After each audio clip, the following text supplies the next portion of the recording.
Means I gotta start the pre-roll a little bit sooner than I was expecting to.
The most realistic online racing sim ever made.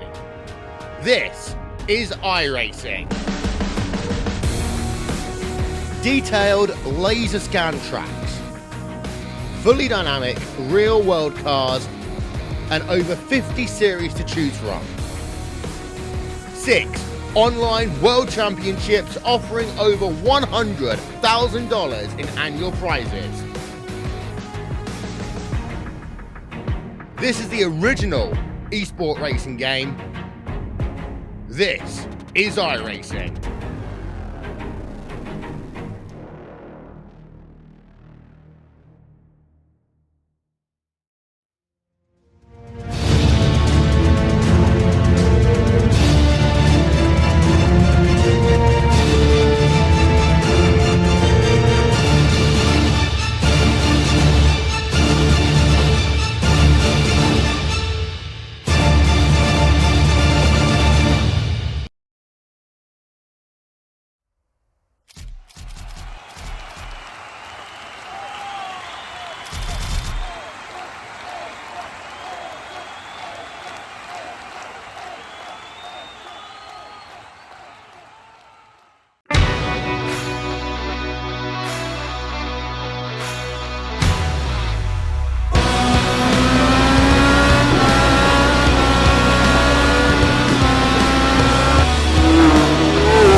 Welcome, race fans, back to PTR TV on a Sunday night. We are here in the Irish Hills of Michigan, in Brooklyn, at the 2-mile D-shaped Michigan International Speedway. The 18 degrees of banking, wide sweeping turns, and fast straightaways here at Michigan provide excellent racing.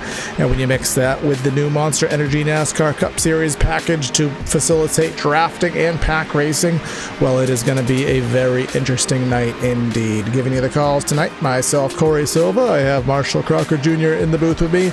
Shout out to Track Cams for Gourmets for our cameras tonight, as well as Fame Motorsports for what they do to help bring the broadcast to life. So, Marshall, I know you've been talking about it in pre-race, that this is one of your favorite car track combos out there, and well, should be a good night of racing for all involved. And again, with the aero package on these cars, it's going to be a very interesting race.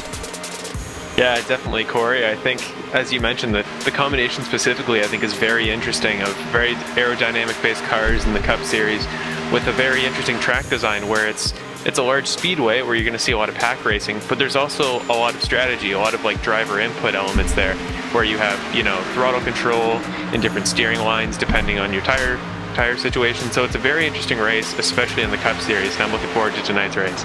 Yeah, it's going to definitely be a good one to watch, and we are a little short on time, so we will get you the point standings just in a moment. But again, want to thank everyone for tuning in to both YouTube and Facebook for the Premier Race Network here tonight. Again, it's going to be a 200-mile race, which would encompass 100 laps of racing here at the Michigan Speedway. So again, we will watch and see what this does entail for us here tonight. But just as reference for the point standings, that is not the correct point standings. So let me fix that behind the scenes here. But again, they are on race number 15 right now as this series does begin, Marshall. So given that being the case, we kind of will see who is doing what in regards to where they stand in the points right now. You'll kind of know who the big guys are going to be to watch. That is what we want to see. Ned Adams up by 110 points with his 4 wins at this point in the season. So obviously he is the big guy to watch. Hunter Truel in third, right behind Sherwood Williford. Truel has those 3 wins. So the big dogs right where you'd expect them to be on top of the board. Yeah, exactly. And I think tonight's race is somewhere that guys who are doing especially well in the series can, not necessarily break away, but can definitely have a good race, because there, as I mentioned before, there's so much driver talent needed to have a great race here at Michigan.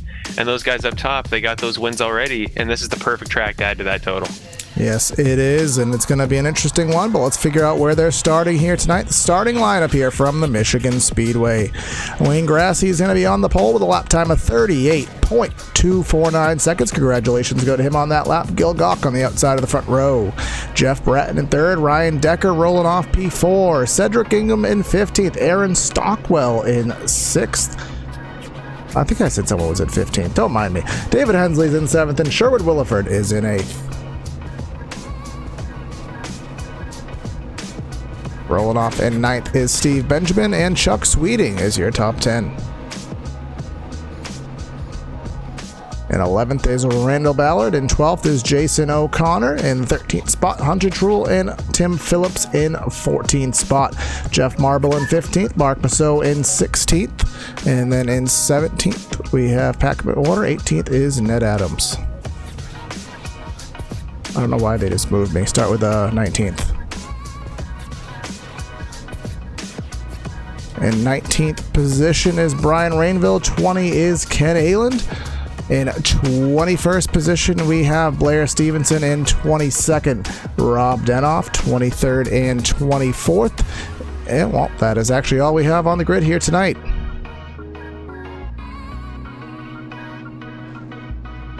I think a very interesting thing to note is, based on the way qualifying went, Ned Adams, our championship leader, will be starting at the tail of the field. So 22nd to first will be a big challenge for him tonight. Yes, that definitely is going to be the case. So we're going to find out how this does play out. But here we are rolling off the sideways park job here, kind of simulating what is done in the real world. Looks kind of cool here on the sim, but they are rolling off here tonight, and let's see what the weather conditions are here tonight at Michigan. 81 in the air, 104 tracks, a little bit warmer track conditions here tonight with an 8-mile-an-hour wind from the northwest. I don't expect that to have too much issue for these drivers here tonight, but again, what we are going to be watching for is how long is the pack racing going to come into play for?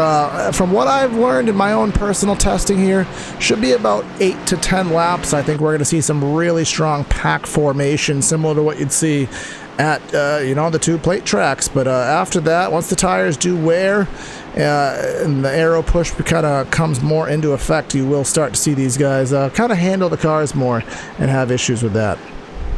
Yeah, I think it's definitely a very long-run style track here where you're going to want to be making tire decisions based on where you think you'll be in maybe 15 or 20 laps, not where you are right now. So just don't burn your tires out at the very beginning, and you'll be great for the end of the run when everybody's already kind of made their moves and you can pick guys off one by one with your newer tires. Yeah, that was definitely going to be something to take eye on, as the looks like a cloud has come over the Michigan Speedway temporarily, so that will add a little bit of grip for these drivers in their efforts here tonight, as that iRacing Mustang pace car takes that hard left onto the pit road here at Michigan, and we will get tonight's efforts underway. It'll be 250 miles here, rather, at the Michigan Speedway, excuse me on that, as the pace car is into the Geico restart zone, and the green flag is in the air. Pretty solid start from both lines, I'd say. Great start for Gil Gach there. He's already got some momentum on that outside line, and Michigan is definitely a track where that outside line in the long term is going to be very, very usable if used well. Yes, it is, and it's going to help you with stability. That inside lane here at Michigan, not a lot of people realize it, actually is banked a little bit less than the upper lane, so on the older tires it'll be a little bit harder to get the grip down there on that inside lane, so we'll take note of that. But as this race does start off, that Pennzoil machine on Wayne Grassy has the lead with the 55 right behind him of Jeff Bratton, and see behind them about 2 wide racing kind of pace lap formation to the rest of the field. The one thing I want to bring up as we see Wayne Grass and Jeff Bratton in the 55 dive to the bottom is that bottom lip where the apron is. It's definitely usable, but it's very risky at times because your car will definitely get sideways if you run on that thing too long. But it's great for running in the lead and just trying to break away, but also for passes late in the race. Yeah, one thing that I did hear as I was actually watching another race here from a different series at Michigan was that these things really do get loose as time goes on. So just combining that with the tire wear, the aerodynamics, and just the nature of just progressing in a run. You gotta watch out, but that 94 machine, Steve Benjamin, he's on the apron, 3 wide, bottom for the lead. He's gonna have to get in line. He's gonna have to make some space and hold that line tight down there. You can see the 5 machine of Wayne Grassy all the way up to the 3rd groove, and that 94 is gonna clear in that move. 5's going to have some momentum, though, because Steve Benjamin had to blow up real hard there just to get the car to not come up into the 55 of Jeff Bratton. But, we see a crash on the back. Midfield, they might have saved it. It is the 19 of Cedric Ingram. They make contact. And that will throw out the yellow flag. It is Aaron Stockwell in the 39 of Rob Denhoff. Actually, that kind of happened after the initial spin. We'll go back on replay and try to figure out what happened there. 2 of those 3 drivers involved. We're coming down the back straightaway, some 3 wide going on. The 19 and the 45 make some contact. Let's try to get a better view of that. The 19 was on the top of the racetrack, and the 45 was in the middle. And 45, I think, just kind of washed up just a little bit into the 19. And just kind of going through the grass and a mega power slide, and that mega power slide up the track into the 39. Like I said, I thought he had saved it there, but yeah, I don't know. I guess he tried to correct the other way, and the car just caught on him. Like we just mentioned, these cars can be very loose here, especially that bottom apron section. So, nothing to do there. Yeah, and it's kind of something that you have to keep an eye on in terms of almost like plate racing, as we talked about, as everyone looks like already coming to pit road on lap number 4, but something these guys have to watch out for, Marshall, in this kind of racing is, you talk about it at Daytona and Talladega, where the pack racing, you have to use that situational awareness and just know where everybody is. It looked like in that situation, the 19 just kind of lost a little bit of awareness of where the 45 was up top, and or the 39 was rather, made that contact and hit him. You got to just kind of know where everybody is when it's this tight quarters of racing. Yeah, very, very true. And I will say, in terms of the car itself, I will give him credit because the inside of the car is very restricted in terms of your sight lines, so it's very difficult to try to look over in that direction, and that's a very big blind spot these cars have. So, well, I do think that he could have been a little bit more conservative this early in the race. I will say, with the way the car is designed, it is very tough to not have a blind spot. Yeah, I don't know, again, just kind of in the simulated world that we are in, as Grassy does lead them out of pit lane. I mean, everybody kind of has their own configuration of how they race. Some people will race on a single monitor, your single computer monitor. They'll have a wheel mounted to their desk and pedals underneath the floor. Some people will have a full triple screen setup, 3 monitors for that full peripheral vision. People as myself, we have the Oculus Rift, the virtual reality headsets, and kind of each of those different configurations of how you race kind of affects what you have for peripheral vision.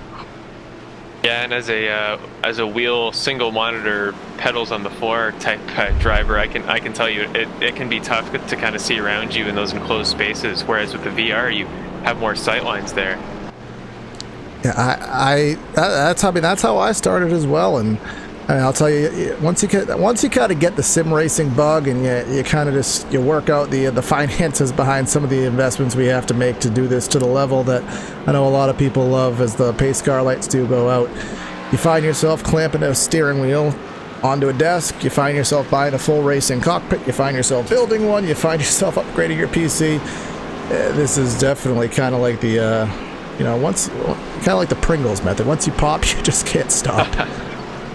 Yes, that's a great way to put it. I mean, hopefully, I'll get to that point where I'll have as many monitors as possible and basically have a professional racing career. But unfortunately, some guys just can't, and that might play a small disadvantage here in this pack racing mentality.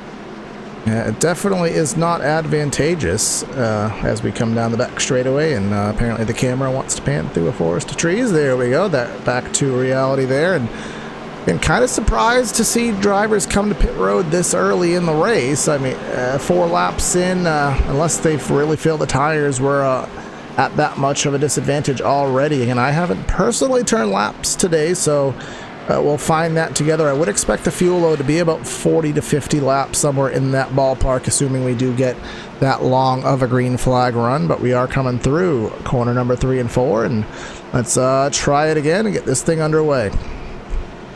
Yeah, Wayne Grassy going to lead us back again. Started the race on pole, and let's see if he can have as good of a start as he did last time. But that outside line we saw had a great run there as the pace car dives onto pit road. Grassy getting ready to take us back to green. We are about to hit that Geico restart zone, and on the throttle. Hey, there we go, green flag. And the outside lane of on that outside groove, I think it is the number 26 machine, or truck Sweeting is visually the 26, but you will see him in the graphics as the number 62 machine. He got a pretty decent run there to start. He has that 01 machine of Ryan Decker to the outside. Decker is going to kind of remind you of what a super speedway job is right here. He's going to get right to the back bumper, almost tandem style, drafting down the back straightaway with those huge spoilers and all the drag that these machines do have. Coming into corner number 3, we'll see if that 26 can do anything. That 5 leading the pack right now, clear of all lines, and we'll see where the runs fare behind them. Very good opening lap for a leader. You just gotta, get a bit of a lead going, try to make sure everybody behind you doesn't do anything crazy, and just get the field to settle out so you're not having to worry with that pack mentality that can put like 8 guys past you in one straightaway. If you just think right now what would happen if one driver makes a mistake, you're going to come through corner number 2 down the back straightaway here at Michigan Speedway, and I would expect most drivers at this point to not not roll over and play dead per se, as the 26 of Sweeting is to the outside of the track right now. Kind of bobbled on the entry to 3 there, washed up just a little bit. That'll cost him some time, and I think the 5 will be able to clear once more. The 0-1 of Ryan Decker right to the back bumper of Sweeting. He's going to try to give him that push down through the tri-oval. The Sweeting-Decker connection, they seem to be getting the bump drafts to work here, and while I've often been skeptical to run bump draft styles here at Michigan where braking is so very key, they're making it work, and Sweeting's got another great run on the outside here. Yes, he does. That inside lane, as the tires wear, is going to lose what it has for an advantage, as you're just going to get bogged down there. You might have to lift just a little bit more to hold your line on the inside lane, so I'd expect that outside to prevail as time goes by, as we do have some 3-wide racing. Couple rows back, Hunter Truel was in the hot spot in the middle, and now 94 of Steve Benjamin is in there. Yeah, we had 2 rows of 3-wide racing back there, which is very surprising for this early in the race. But up front, Chuck Sweeting has got the best position he's had in a corner so far. He may be able to complete the pass here. We'll see what happens down the back straightaway here at Michigan. That inside lane does seem to have the help right now. I think that is the 85 of Gil Gauck pushing the number 5 of Wayne Grassi down the back straightaway, but then here comes that outside lane. They get to keep it up, wound it up there, more speed, more RPMs, gives him the momentum off of the straightaways, and here he comes that 0-1 of Ryan Decker. Looked for a 3-wide, decided to stay back in line. Probably a smart move as well. I think this early in the race, especially at a track with, it's so hard to keep off that outside wall on exit, it might be smart to just kind of stay in line, keep your tires good, try to conserve a little bit of fuel if you can, and just make the smart play for the long term. And Chuck Sweeting in that 62, he is just using that outside lane fully to his advantage, and he's gonna clear for the lead for the first time. Give it to the 26/62. Yeah, he tried it a few laps there, but finally got it to stick, and I think it was very smart to try to leave a little bit of room there just in case maybe Grassi dove into the corner there. He's playing very conservative and very safe for the long run. In this pack right now, we have 20 drivers within just under 3 seconds of each other. Rob Denhoff in the pits after that damage under that first caution flag, but still Chuck Sweeting committed to the second, if not third lane here in the corners, and that opens the door for the 5, but just the 5 of Grassi just can't utilize the momentum or lack thereof on that inside lane. So Sweeting, if anything, playing a little bit of defense there, but seems to be working. That's what he needs to do. If nobody challenges Sweeting on the inside, he can just keep running that outside lane and then dive to the bottom and block the inside. It's a great line he's got if nobody's going to challenge him. Yeah, it seems like if he can, he's running the traditional, as we call it, a qualifying line. You run high on the straightaways, you kind of run at Michigan. What he's running right now is usually the preferred groove right on that first seam. And he actually kind of gapped him a little bit down the back straightaway, but with the slipstream in the draft here with these cup cars, whatever advantage he gets is very short-lived. You can see the 0-1 and the 41 seeming to work together there on the back straightaway. And the thing I'll say about Michigan in terms of that, the slipstream we were talking about, is it helps in the short term when you're trying to make a pass on a straightaway, but you're going to have to whoa it up a whole bunch if you get too much of a slipstream, because the corners, the banking is very unforgiving in terms of that, and if you can't get under a guy, you're going to have to back out seriously quick, and Sweeting is getting so much, momentum on the exits because of it. Yeah, the thing with this new package, the amount of downforce we have, it will give you the ability, even in the draft, for at least the first 5, at maximum 10 laps into a run, I'd say, to go flat foot around this place, even in the draft. But as the tires wear, the tires will give up. Then you're going to lose what you have. You're going to lose that edge, and then the aero push is going to be your more important factor to deal with. And then once you get that aero push, you don't want to be in the wake of the guy entering the corner, because that's going to be all your downforce. And look at the run the 0-1 got from the push from the 41, and here comes Grassi again with a look to the inside. Fortunately, Grassi and Sweeting just kind of formed a wall there and nowhere to go for Decker in the 0-1, but Grassi's got a good run there on the inside. If he makes a stick, he might be able to get a pass going here. And we'll see what happens in 3 and 4. The push from the 41 doesn't seem to be there, and the 0-1 also not really pushing Sweeting too much. I think Sweeting is going to be at the disadvantage of the high side at this point, has no help, so the longer way around is going to be at his dismay, as the 5 will re-clear for the lead. As the 26 is going to look high, he's going to stay right in line and kind of stay put for the time being. 16 laps in. Sweeting playing very conservative, but he might have just allowed the 41 of Hunter Truhl to go under him, maybe unless he gets a push from Decker there, but he's playing it very safe right here, and I respect that for such a long race. It's such a difficult track. Yeah, Ryan Decker to the inside of Hunter Truhl in the 41. That is for the third spot. And again, here come your leaders, just doing the do-si-do once more time. 26 wants the lead of Sweeting. He's going to go for it to the inside, and they kind of have lost the drafting help that they had from Decker and Truhl, who were just battling just a little bit ago. That was Sweeting's first time hitting the apron here, so maybe he's trying to get a little bit more aggressive as the tire wear starts to come up on these cars. And here comes the 26, kind of washing up the track just a little bit off of corner number 2. And that kind of opened the door up for the 5. So then they're kind of in role reversal right now. Sweeting is just going to say, nope, I'm going to stay back in line. But again, to your point, Marshall, about this being a very long race, I actually thought it was going to be a 100-lap race, but a little bit extended here, so it's going to be a 250-mile race. So still, we have tons and tons of racing to go. So as easy as it is to make the passes, you don't want to take the risk this early, because I mean, we're still going to be out here for well over an hour. Definitely, Corey, and with this many cars, I mean, the crash out now and go presumably into 20th position should Rob Denhoff not come back on the track. But that is a ton of points you're giving up in such a large field. So especially this early, just don't risk making a mistake and allowing this many cars by you. Just play it safe, play it quick, and try to keep in that draft. Someone that I do see heading in the negative direction right now is the 94 Steve Benjamin. He just lost 2 positions, coming to 3 positions through 1 and 2 and down the back straightaway. He's stuck to the inside right now. He did lead 2 laps, but heading in the wrong direction, stuck to the inside. I think now that the tires are kind of at their age point right now, you want to be in that second or third lane. If you are pinched to the inside, seems to be the wrong place to be. We'll see if he can get back in line in front of Pat McWhorter. Is not going to be able to do so. Is McWhorter going to... Nope, he's not going to be able to get to the right side there. So you can actually see a little bit of damage to the back bumper of the 94 as well. I never saw an incident in the 94, but you're right. Seeing how quick he was at the beginning of this run, it's very surprising to see him having this much trouble keeping up with guys on the outside line. And there is no backup car, no fast repair in this series, so that will be damage that he will have to fix the hard way, just in regular maintenance on pit road when we do head there.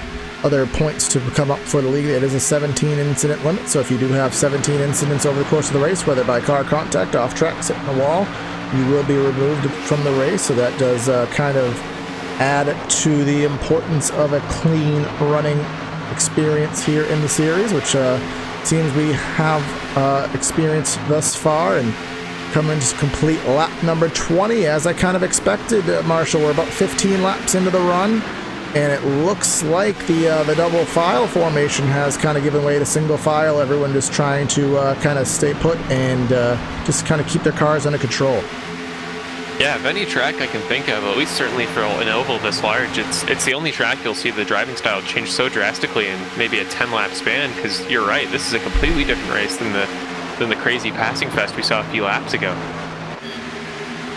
We'll go on board with, let's see, somebody in the top 5. How about Mark Massot in the number 17 machine? Go on board with him as he runs his laps around here, and let's try to listen to him and his RPMs and what he does. You can see he's full throttle, about 8,500, and he's off throttle, actually letting the 55 pass. He goes down to about 7,800, so I mean, it's not a huge variance, loses about 1,000 RPMs, but there was a good amount of off throttle time. Let's see what he does right now as he gets a little bit of tow. He does have Brian Rainville right behind him right now. And looks like about 2 to maybe 3 seconds of off throttle time there. Yeah, you gotta wonder if there's maybe some sort of, not an issue, but if there's some sort of strategy there in the long term where he wants to be on a draft to maybe save fuel or just get a line going, maybe watch what other people are doing in front of him. That, or just it could even just be as simple as the car just, you know, starting to go away and just too tight in traffic. I think that may be a strong possibility, as we do have a newcomer up front. Sweeting losing a spot to the 0-1, but that's going to leave the 41 Hunter Truhl going for the lead. He has the draft. He's going to go to the inside, entering 3, and let's see what he can do with it.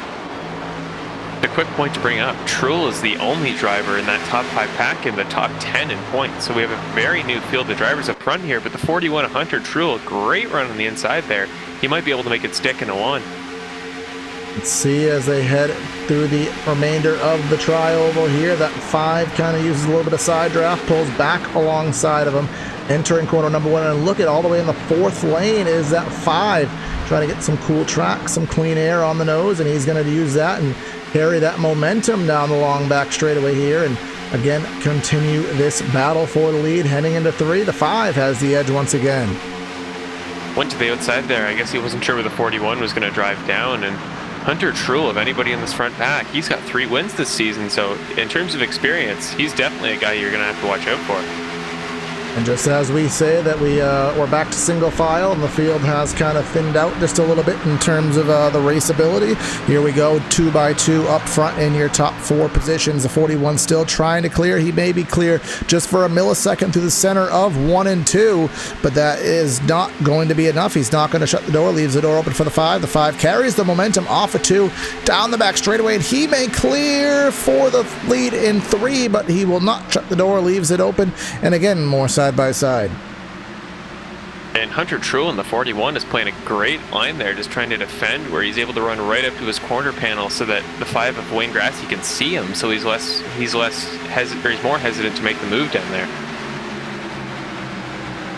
Yeah, Grassy is he's doing exactly what Chuck Sweeting was doing to him earlier in the race. He's just running that defensive line on the top of the racetrack, and as you are kind of on the inside, you're pinched down there, you just lose the ability to take advantage of that extra space on the exit of the corners. It pinches you down and it just makes it very hard as a driver to be able to do anything and complete the passes later in the run.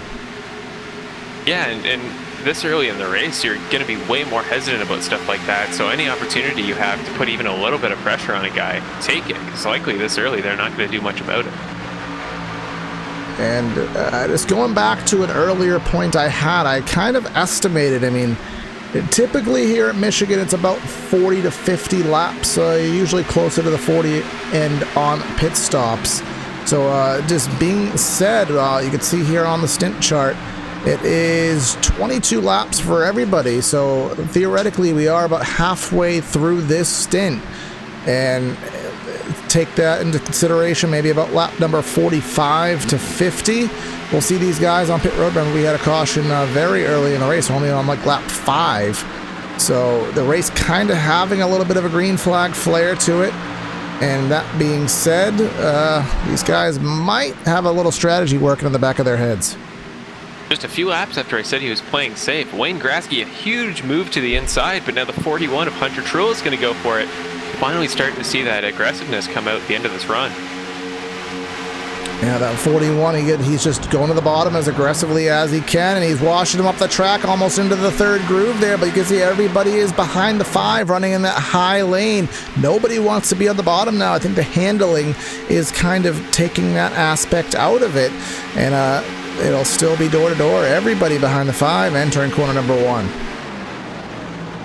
Yeah, we're back to the 2 wide racing we were seeing at the front 2 positions here, but now we've kind of swapped spots, so let's see what Wayne Grassy can... Oh, actually, we're right back to where we were. I guess Grassy lost a spot there on the outside, just that trading spots as we saw before. And as we do go through the field and keep an eye on where everybody else does sit, we still have 19 drivers in the race right now.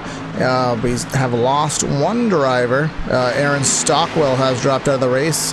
And then it looks like the field has spread out. We do have Steve Benjamin back there in about the 15th position in a separate pack of about 4 drivers. Ken Ayland is just ahead of them, and then everybody else that you do see is encompassing the top 12 drivers at this point. And again, 5 and the 41 nearly into the fence off of corner number 2, but still in a tight battle for the lead.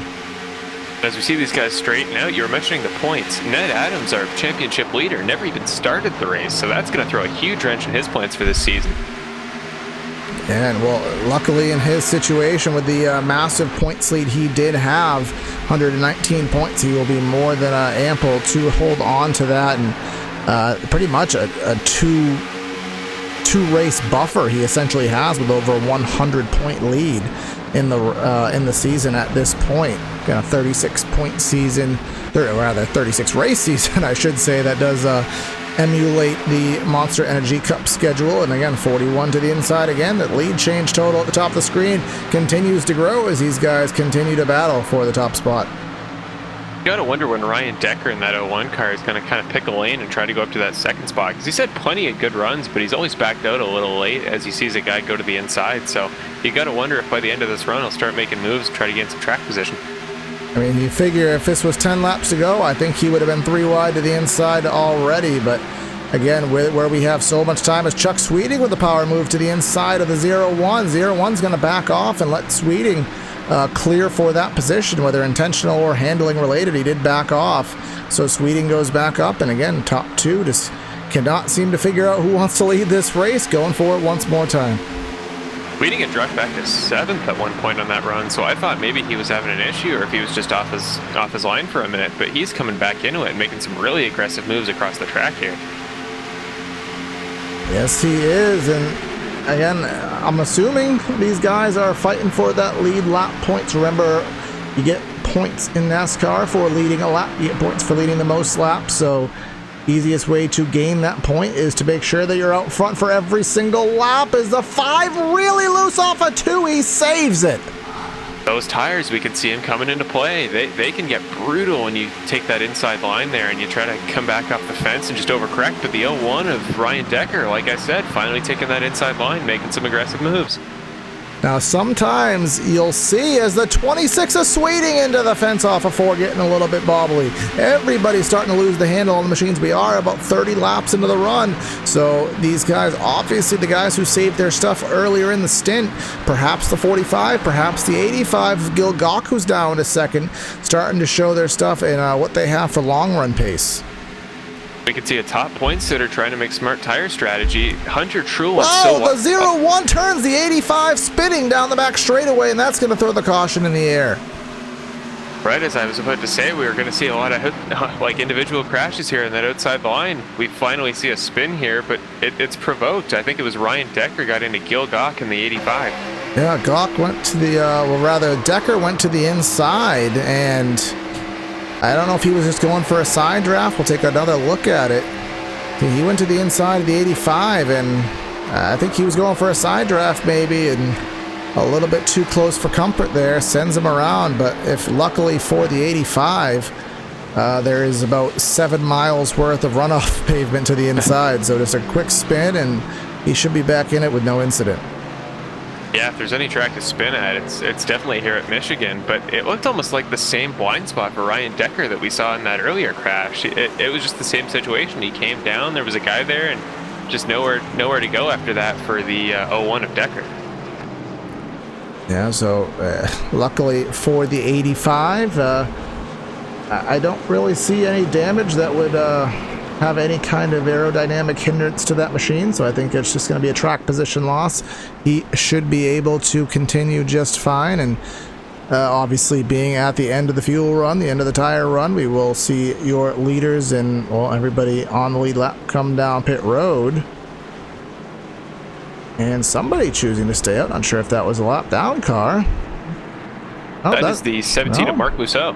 I think he may be going for the lap lead, and well, he'll get it, so he will get the point credited for that, and presumably will come to pit road on the next time by. We'll focus on that, but we'll see who does win the race off of pit road. Yeah, everybody just take their pit stalls here. You'd expect Hunter Trula, because he was very quick out of the pits last time. We'll see if he does it again. He is out quick. Whereas Ryan Decker? Ryan Rainville, from what I can tell, just drove through his pit stall. Didn't actually have any service done, so the first driver to take tires and complete his stop is going to be the 41, Sweeting in second out of pit road, Wayne Grassi in third. Like Ryan Decker had some front damage from that altercation there with Gil Gok in the 85, because he is still in the pits, giving up about 15 positions there. That's going to hurt. Well, again, the beauty of this race and the style of racing that we do have in this package is that you can afford to do these kind of things. It's not like per se a Darlington or, you know, a Dover or per se where passing, or New Hampshire where passing is at a premium and track position is definitely more important than anything.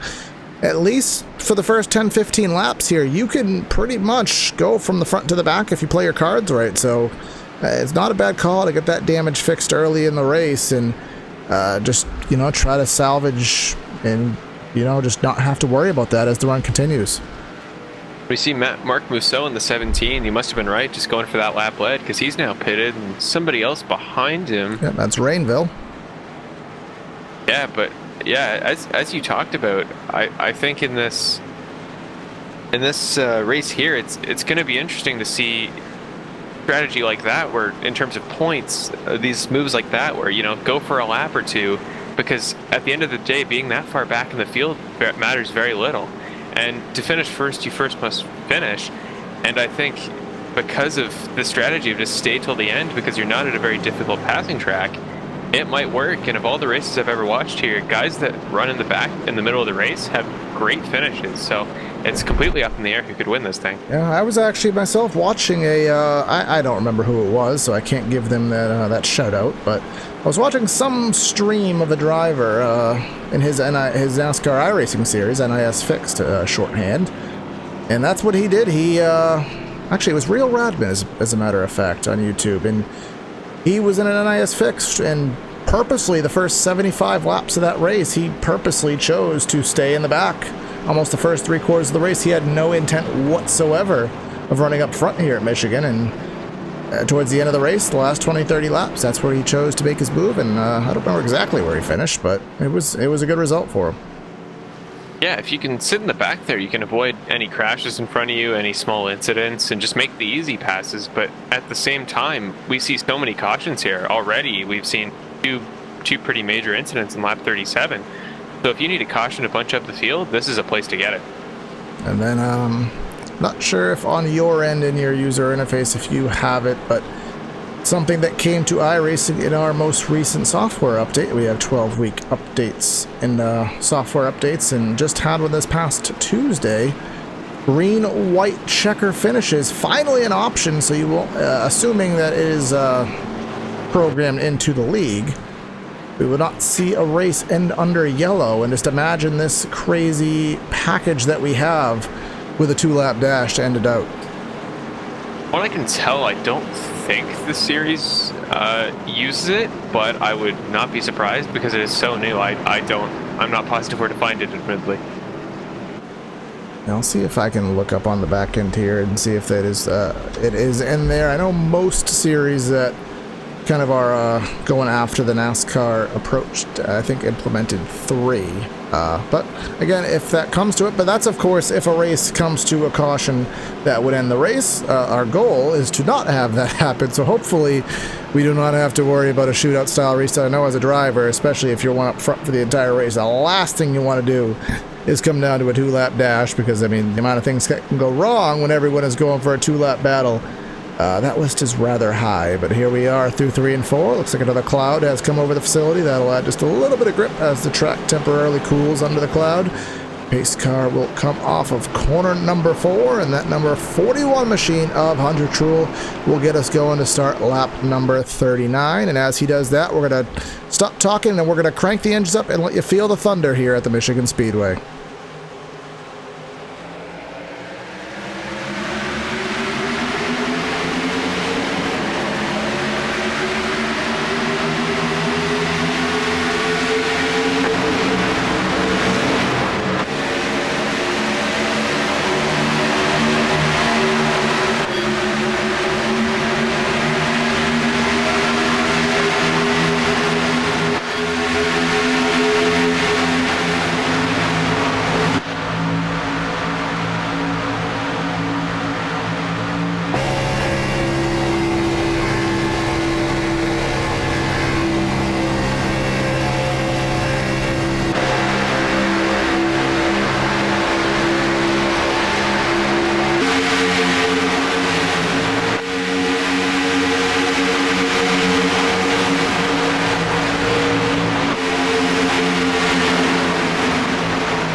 All right, so we are back at it after that little crank it up segment. Apologies for one of the cameras, not quite set up for this new version of Michigan. We'll take care of that.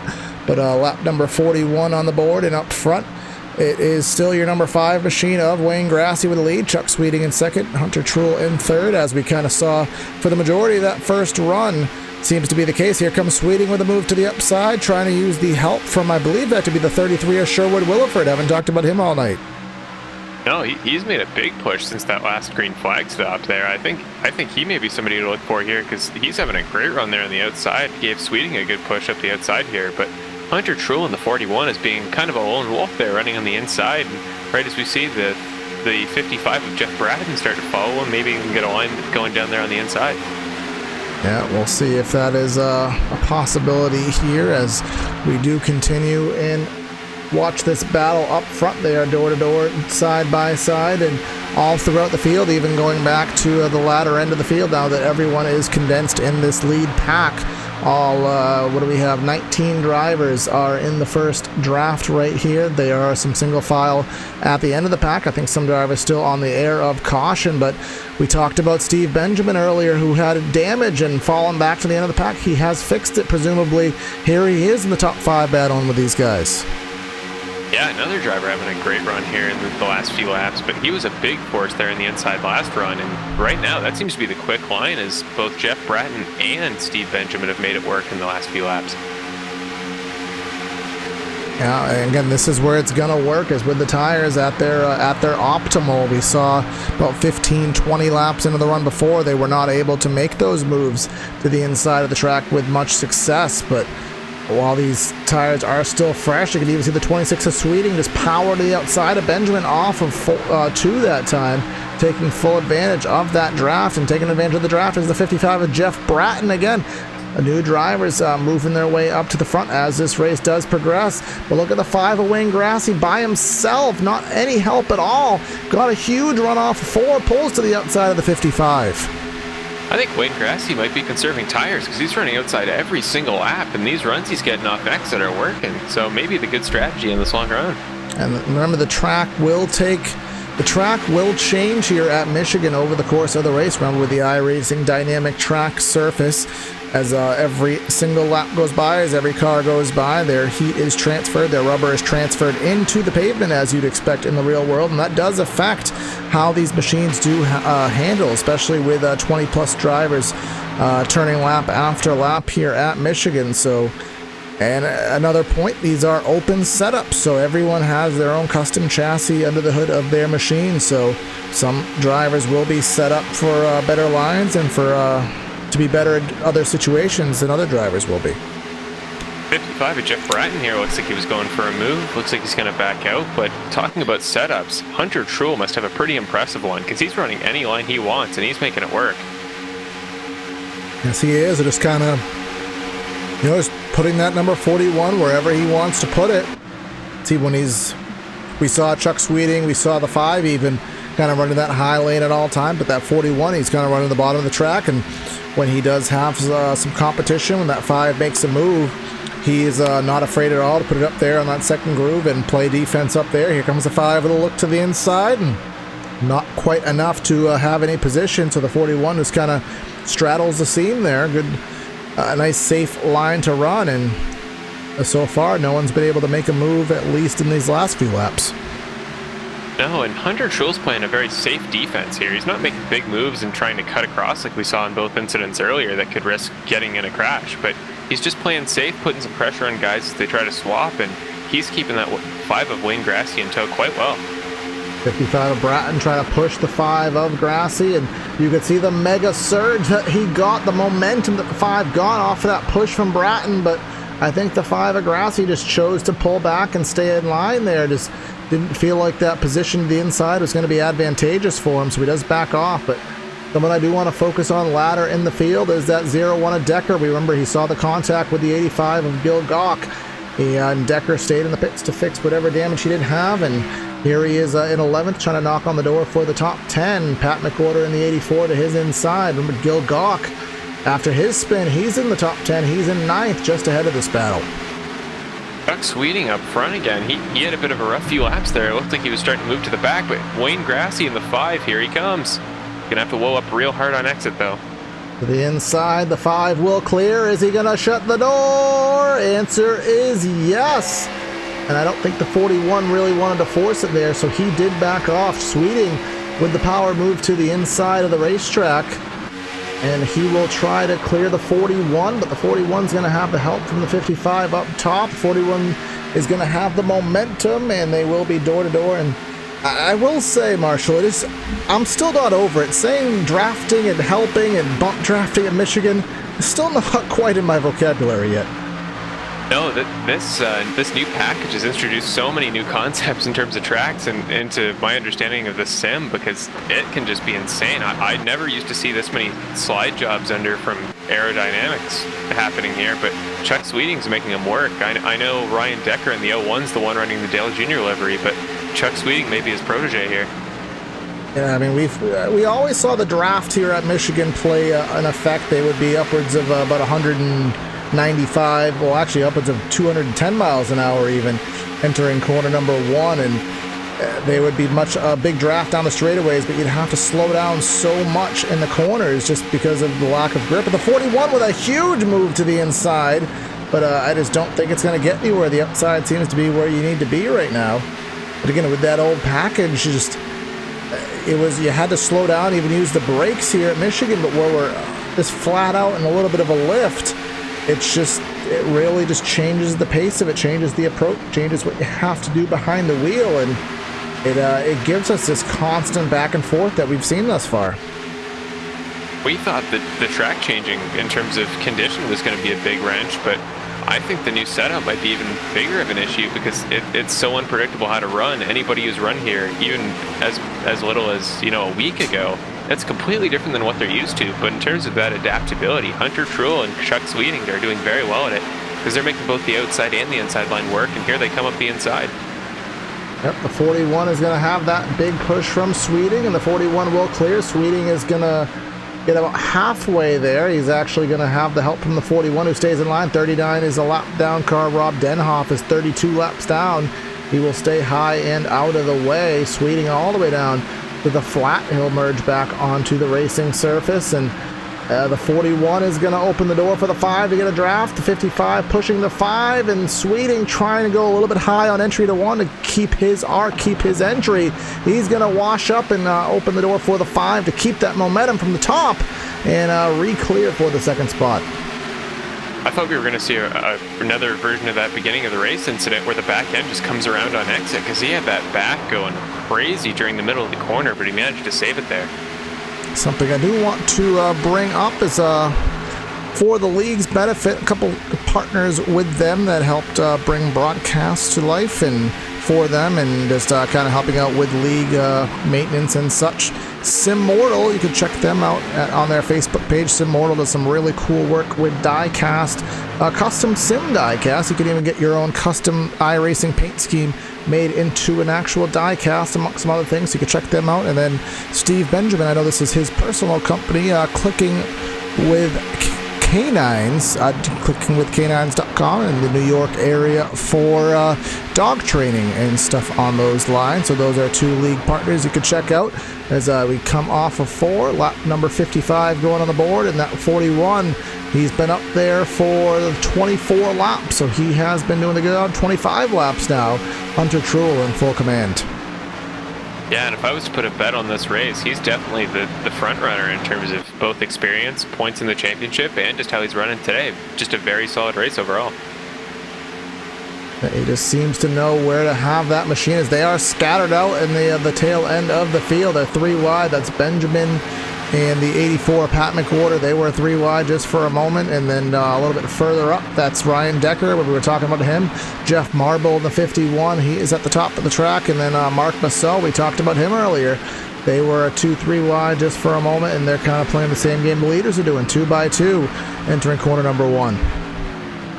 we're starting to see a gap develop between David Hensley in the 43 and 7th position and Gil Gok in 8th position, almost forming two very separate packs, which we haven't really seen so far in this run. I think this is the longest we've gone under green. Yeah, Gil Gok kind of in a world by himself now. We'll pull up the battle tracker referencing Gok in Mark Massot. And actually, as a matter of fact, last time by, Gok actually faster by himself, much to my surprise. We'll kind of wait for it to refresh, kind of see what a single car does versus a car in a pack, which Massot is in right now. They'll cross the stripe times will update a 33.9 to a 33.7. So actually the pack racing that Massot is in the 17 actually is, even with the draft, slower than the single car speed of Gil Gok. And I think it's definitely that battle developing with the weaker tires that's just holding everybody up more than the advantage from the aerodynamics. And everybody's starting to get wishy-washy out of the exits there, just like I said, because of the tire wear and so much pressure being pushed behind you as Ryan Decker. And you see a crash. 51, Jeff Marble goes around, and that'll bring out the caution flag. See what happened there. It looked like Decker was trying to go for a push. Maybe he didn't expect him to turn into the corner that early, and I didn't see any contact from Decker, so I'm not sure who started that. And we'll go to our PTR TV chopper cam. We're going down the back straightaway. The 0-1 of Decker into corner number 3 behind your number 51 machine.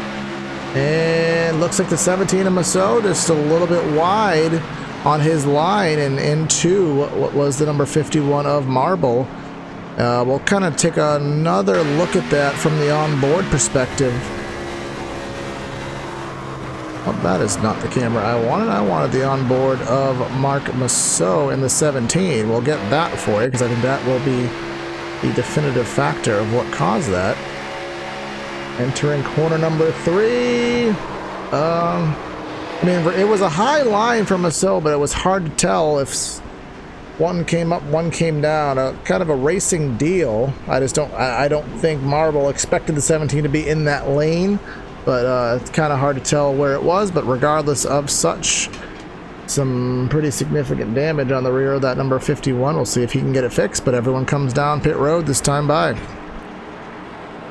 Yeah, to compare it to football, that looked like it was about as offsetting as it gets. It looks like both guys just tried to share the same spot in the corner there. I guess you could say ideal line in terms of tire wear, and they just took each other out going for it.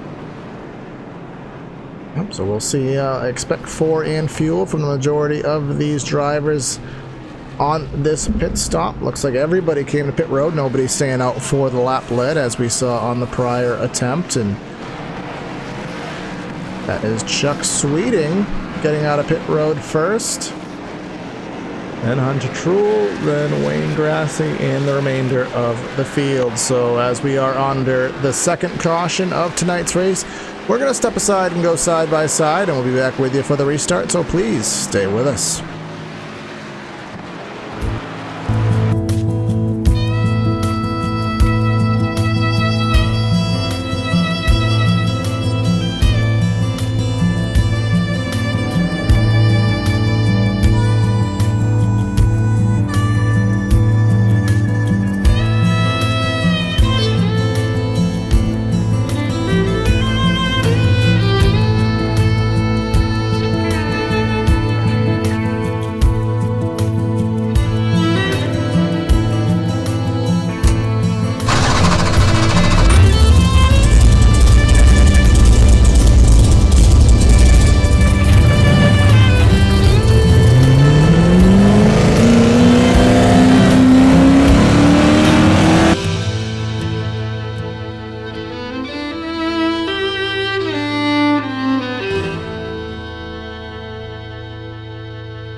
Team racing allows multiple iRacing members to team up.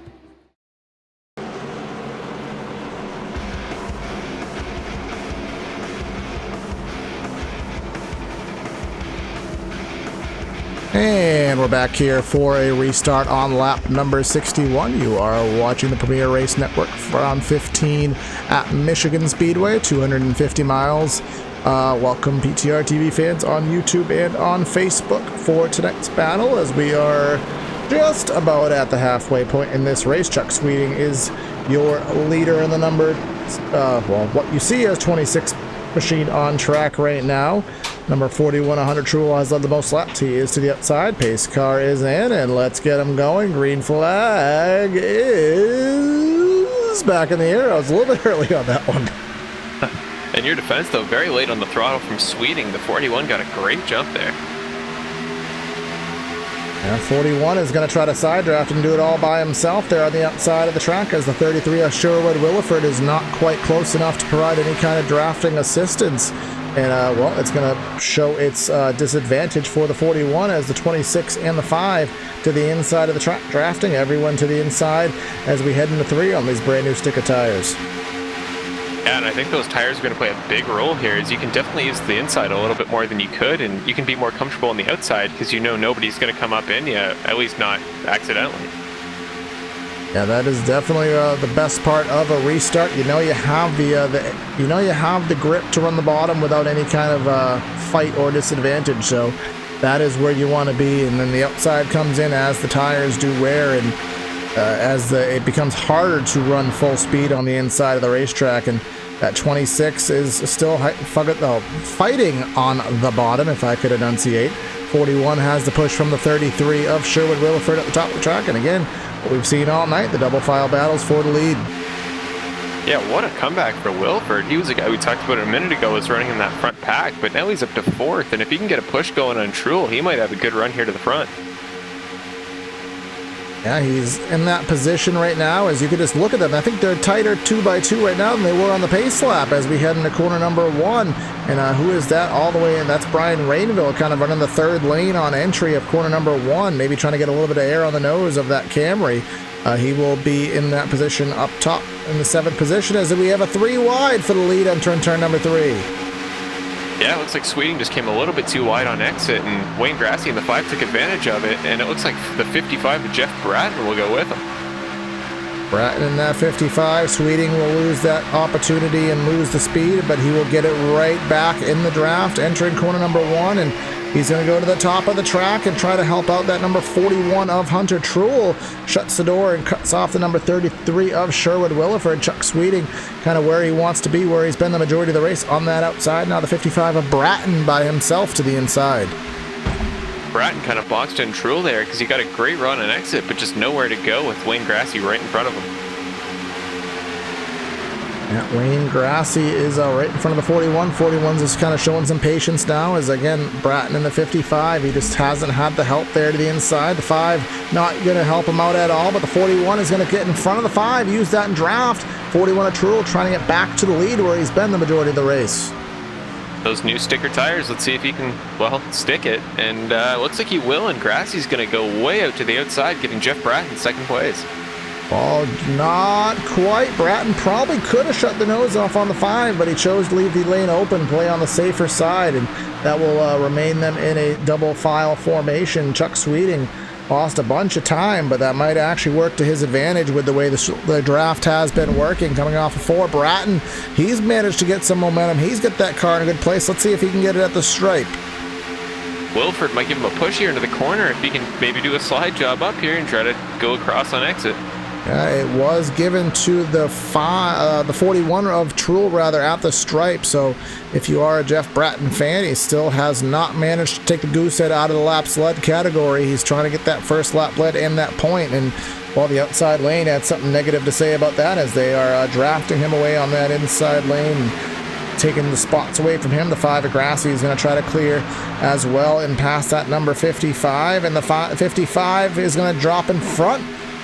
Well, have the 5. Yeah, too many 5s going on right now. The 5 is leading, the 55 behind. 41, here they go once more.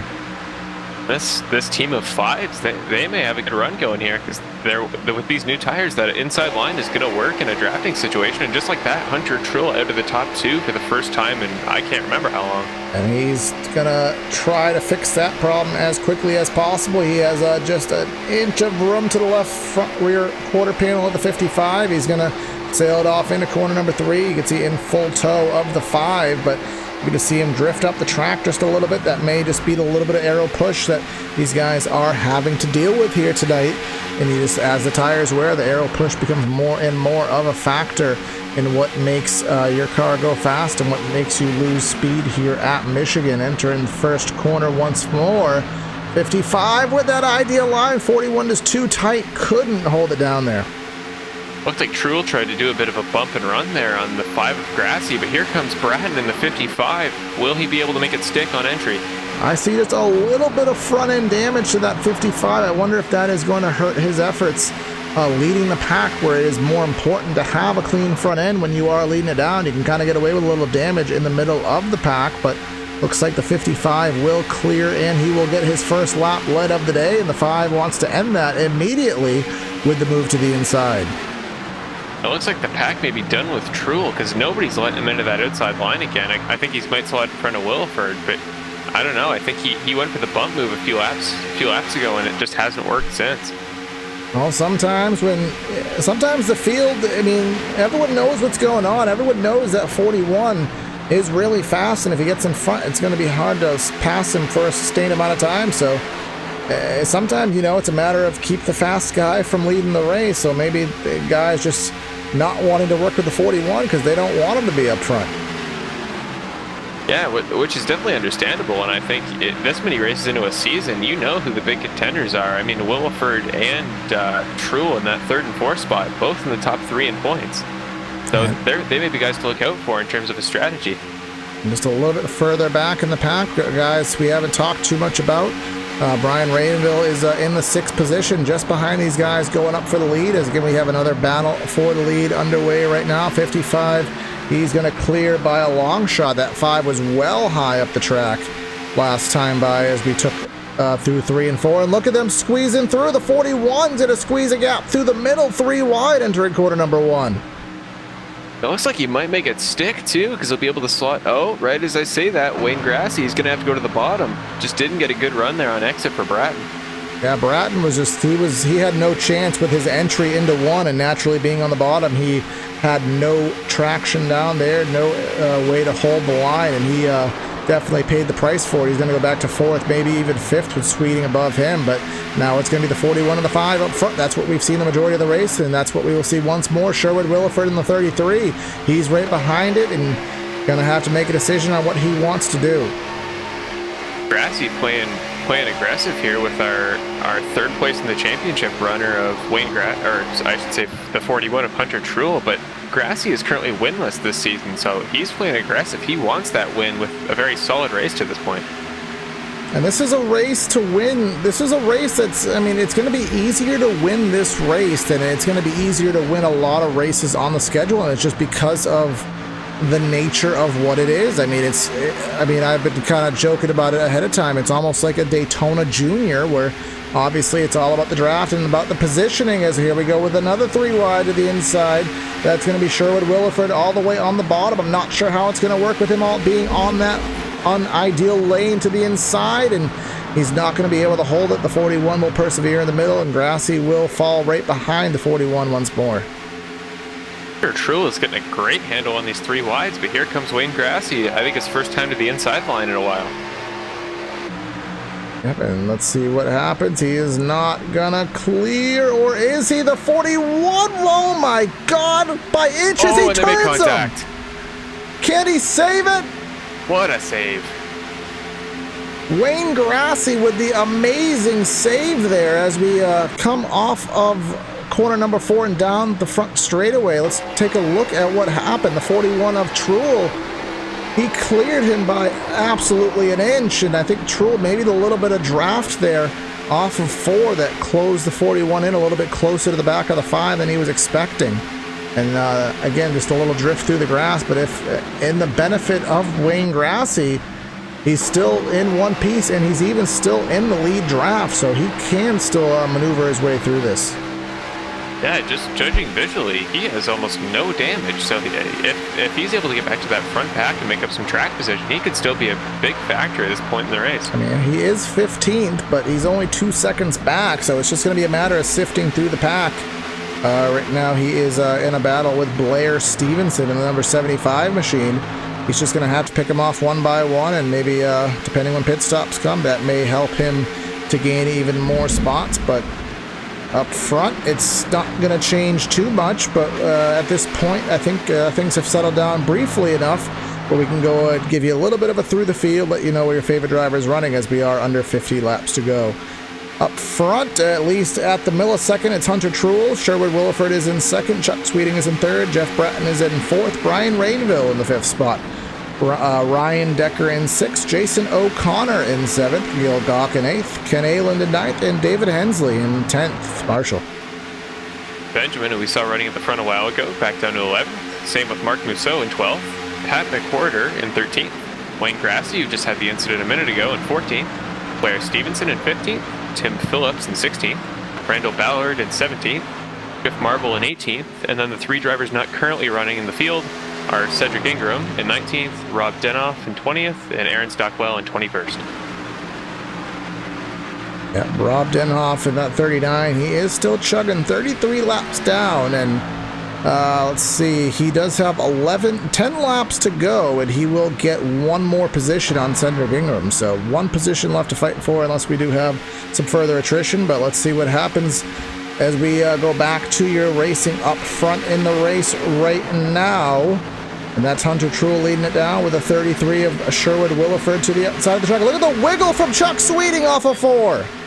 Another save in that outside corner. I don't think the banking, correct me if I'm wrong, but I don't think it's different on each of the 2 first, second, third, and fourth corners, but that's been a big problem for guys lately and this late in their tires. Well, I'm trying to look at it right here, and he didn't get down to the inside. I think he just got loose. And I mean, in Michigan, the bottom groove is some amount flatter.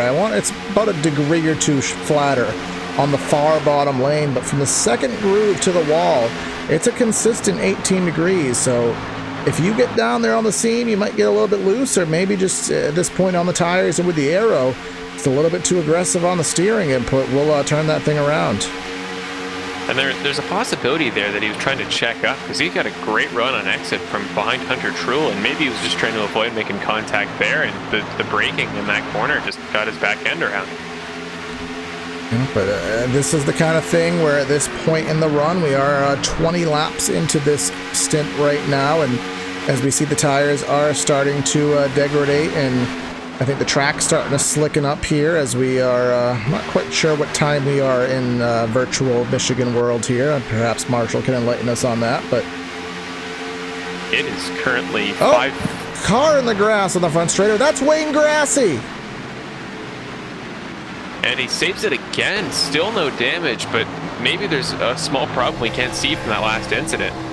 And he was running right as I said on that seam on the bottom of the track, because we're on replay. He was straddling on that seam between the first lane and the second lane. That is the banking transition, and sometimes you can use that to your advantage. Other times it'll upset the car a little bit too much. You can see Jason O'Connor in the second spot. He was running right on that seam, worked for him, but in that 72, haven't talked about him all race, but here he is on the latter third of tonight's event.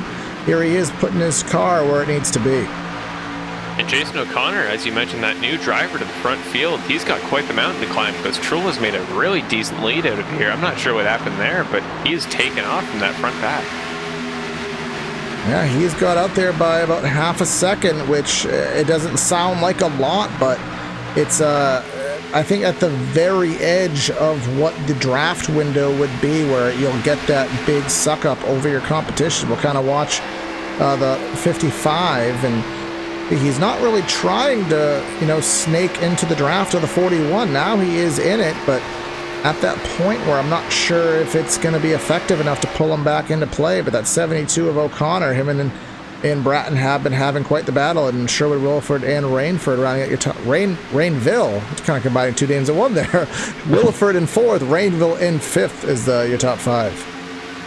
If they form a bit of a pack here at the end of the race, I will have to start calling them Rainford now. Rainford, or the other way around, Willaville or something like that. Whatever, however we want to enunciate it. Here comes Jason O'Connor to the inside of Jeff Bratton. He'll clear for the 2nd spot, and I think Bratton will use the draft to his advantage, and well, actually, it won't be enough to his advantage. He'll stay content in the 3rd spot for the time being. Jason O'Connor going to move it a line here. Might try to pull the slide job again. He's had some great runs on the inside. Just hasn't been able to make him stick yet on the 55 of Jeff Bratton.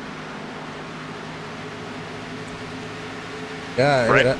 Here he comes. And look at the leader right now of Truel, trying to run a little bit of, snaking the draft on the back straightaway, trying to, pull away and kind of get into his own bubble, which he seems to be doing quite well at this point.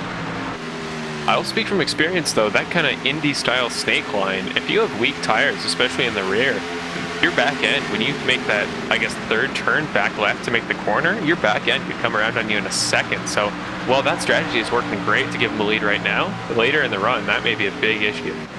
Yeah, I would, at this point, I'd probably err a little bit more on the side of caution with it, but yeah, as long as it works, you're not spinning around, you don't break it sideways, take advantage of it. But another thing it actually does, sometimes it actually does scrub off speed, which you're trying to prevent them getting a run, but in some cases you actually facilitate them getting a run. And might I introduce the new slogan, take a caution, not make a caution, or something like that? I mean, there's got to be something there. What is it? You want a caution, but you don't want to be the caution. I think it's probably what you're trying to go at.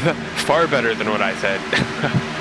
But we are now under 40 laps to go as we are pushing 30 laps into this fuel run right now, and that puts us in the window where one more stop will be all that is required on the fuel load to take us home here to the checkered flag here tonight. So I think you're going to want to wait as long as physically possible to make that stop, just for the sake of tire wear and grip alone. So I would probably say, I'd expect if we do stay green, I think you'll see a lot of drivers head to pit road right around the century mark, right around lap number 100.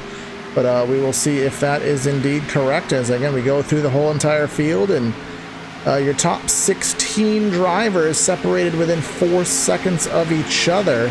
Wayne Grassi by himself now. He is in the 17th spot, about 10 seconds back, and then Jeff Marble, remember he had an incident earlier, and he's actually about to go a lap down. Your last driver on the racetrack on the lead lap in 18th spot.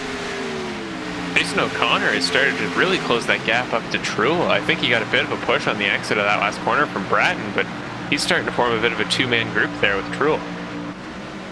Yes, he is, and Truel is kind of lost his lead. It was a half second. Now it's down about a quarter second. You see Truel still, working the lanes down the back straightaway, trying to break the draft. I think at this point it's kind of a lost cause because, well, it's already there, and it is 6 drivers all the way back to Brian Rainville in the 6th spot. And Rainville actually is going to take it to pit road on this lap. First driver to pit on this run on lap number 88. I'm never one to question the strategy. If he thinks it'll work on tires or on fuel specifically, I say go for it. And he does have some takers with him. Gawk, Stevenson, and Grassi have taken the pit road as well, so he is not the only one.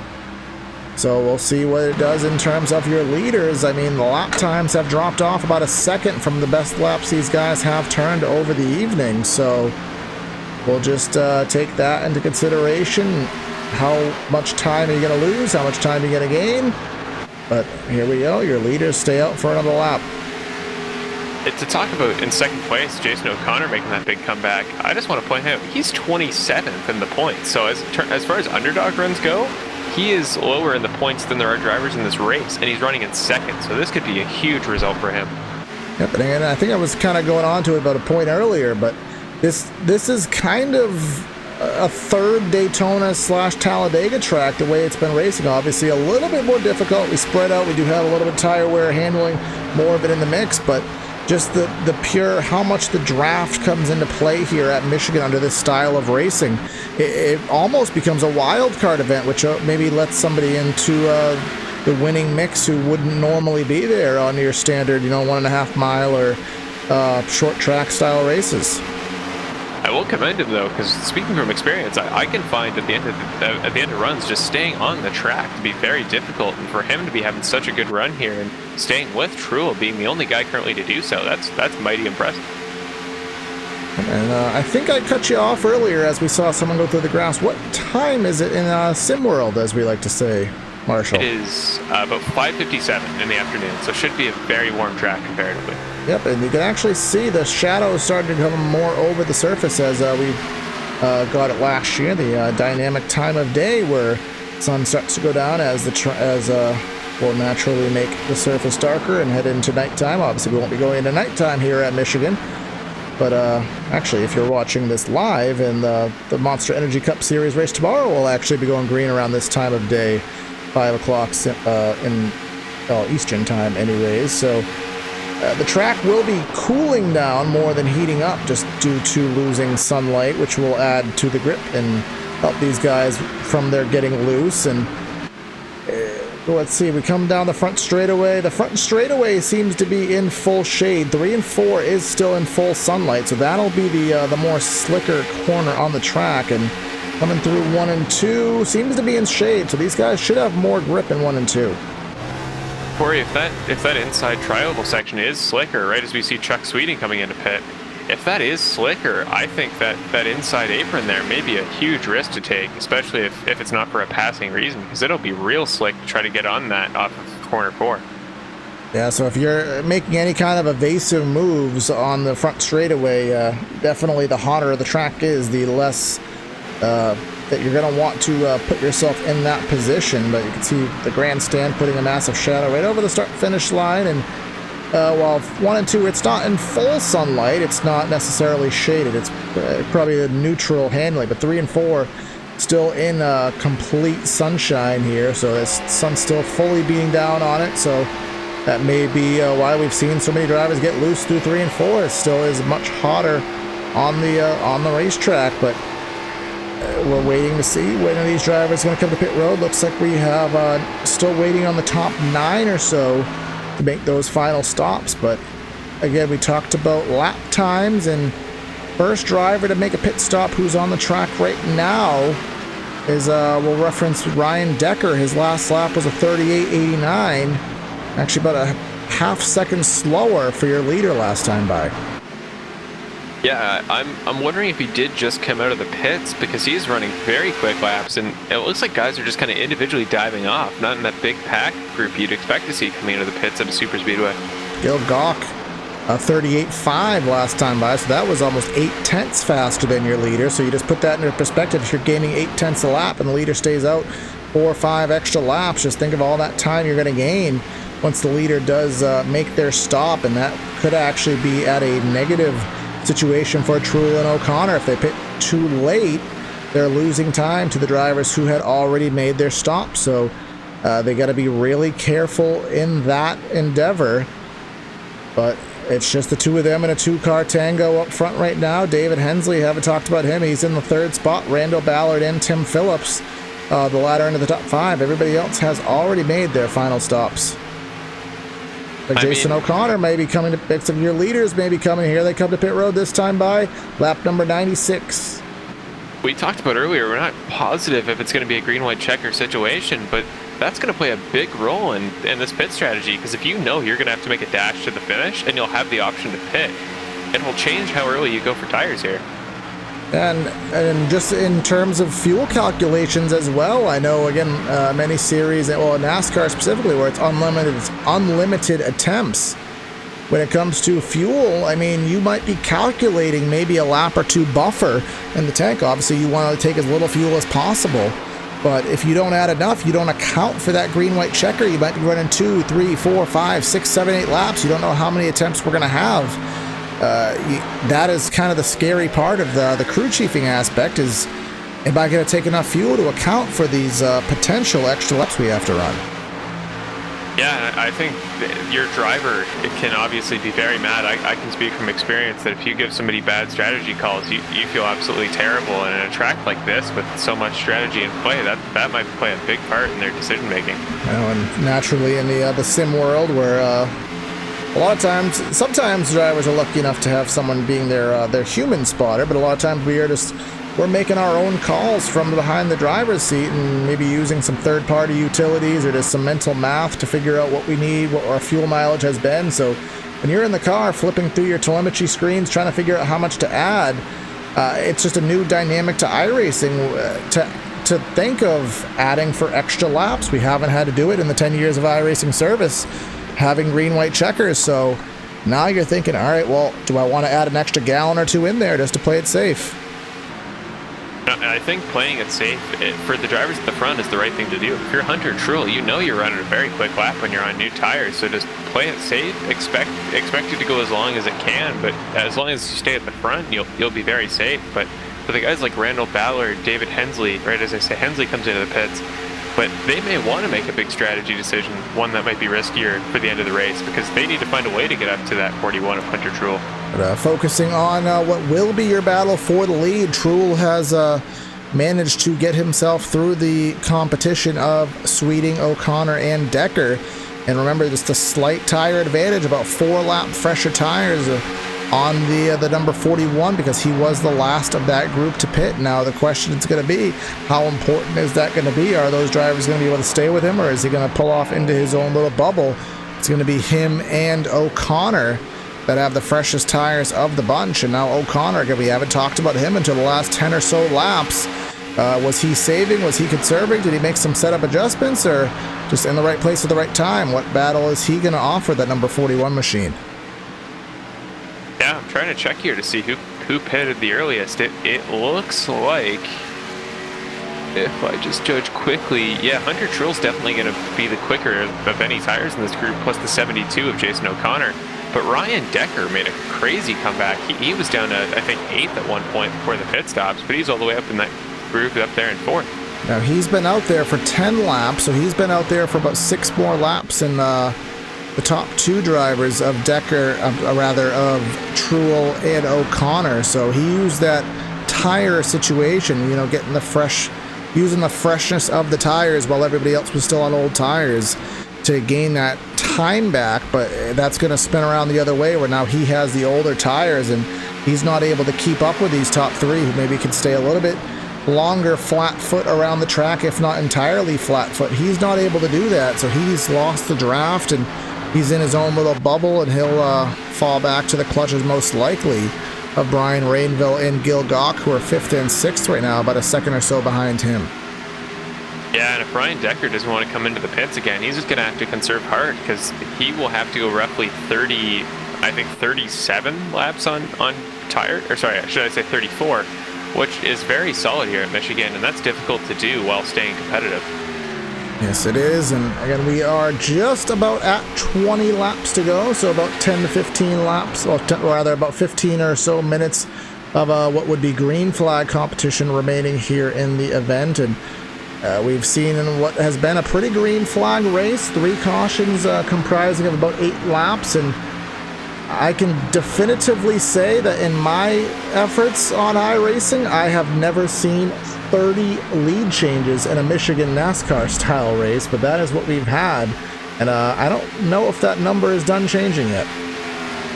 Yeah, you gotta wonder if the new aero package may have a big part to play in that, because the strategy here is definitely favoring that switch between the outside and the inside line. It's playing a huge role in determining our leader.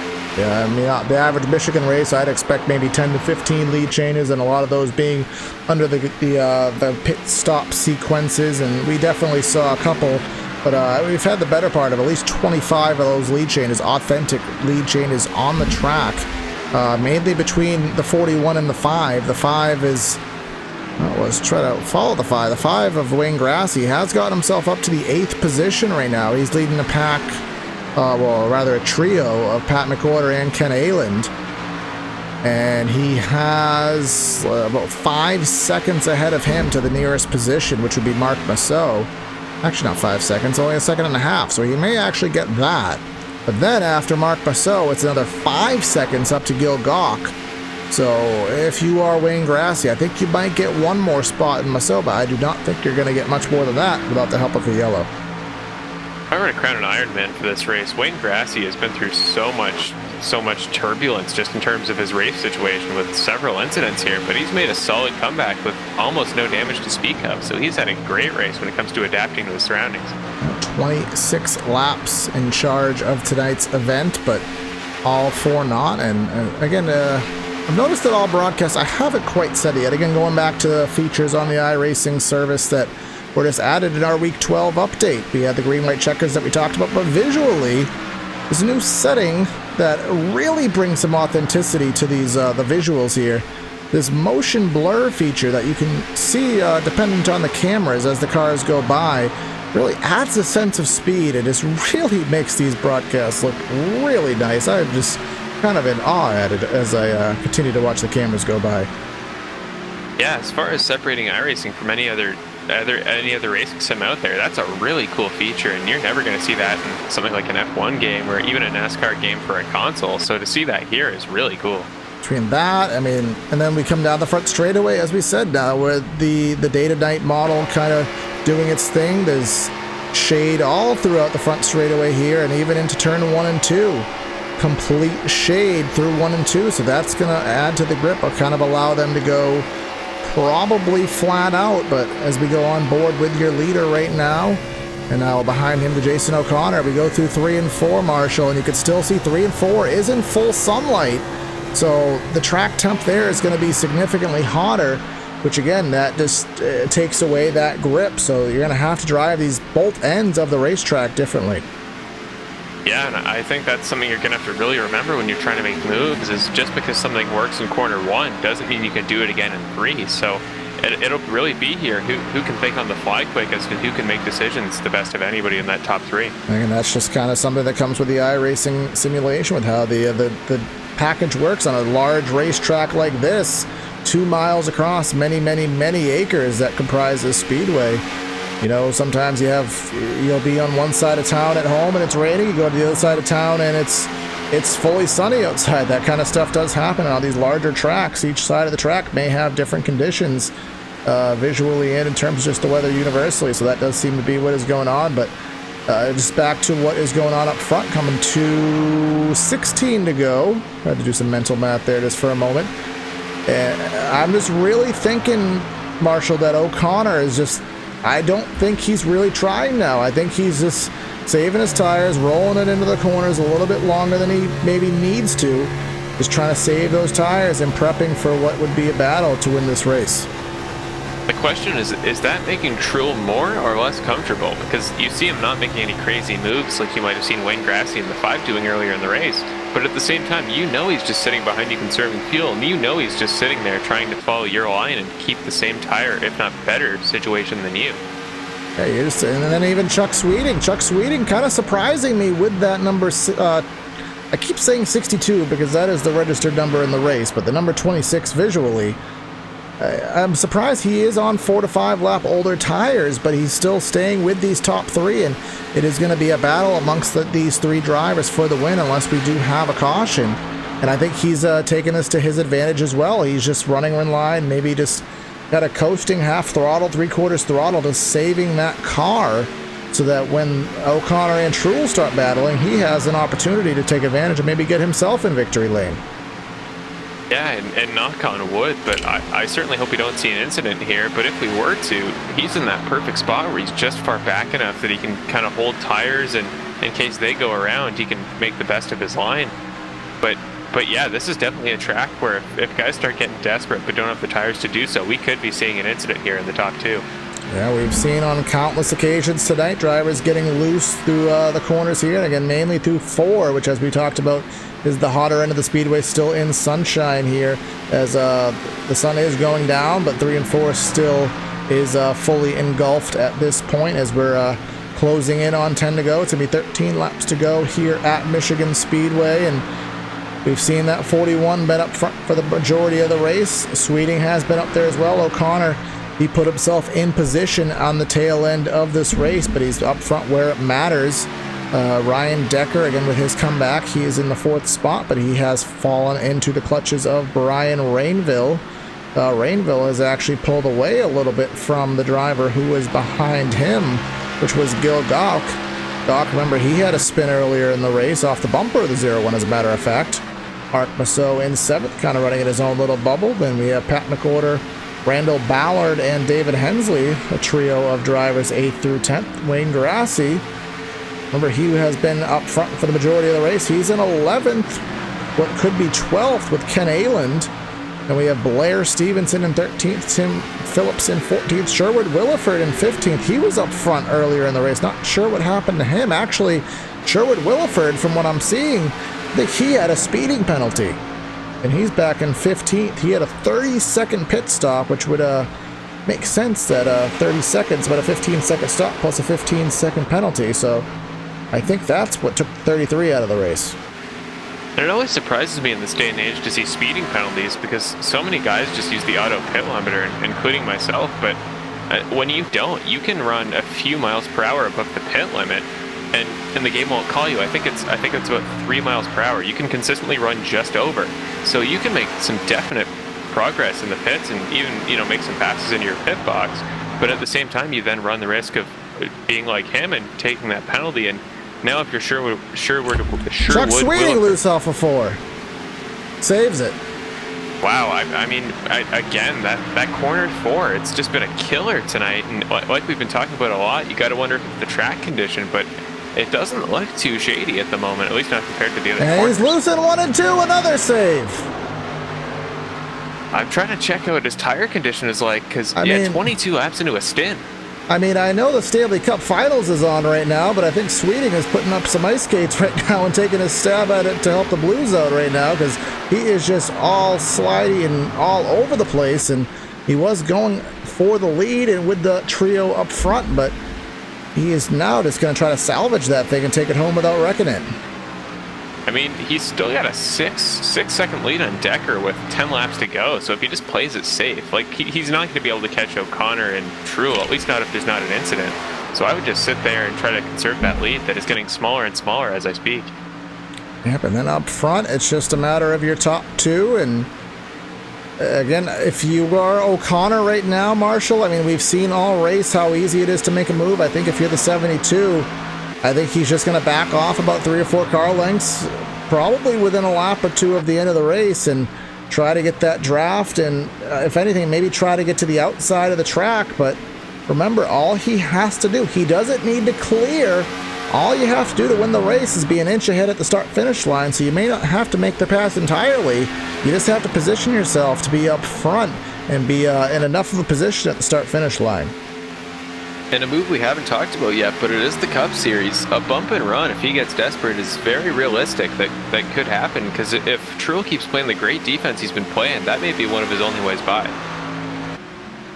And especially where it is only the one driver of O'Connor right behind Truex. I mean, it is going to be easier for the 41 to break the draft when it's just the one driver behind, because the 72 is the only chance he's going to have to stay there is going to be to follow the 41 in the draft. He's not going to have help from behind him to kind of assist if he doesn't have the draft from on front. So the 41 is, I think, going to start playing the snaking game a little bit more, and O'Connor did drop back just a little bit. Maybe at this point even testing what he's going to be able to do, just trying to feel out what moves to make. As 3 and 4, again, fully, actually 3 and 4 is even fully in shade now. So this track overall should give as much grip. And there goes the 41 playing the snake game down the straightaway.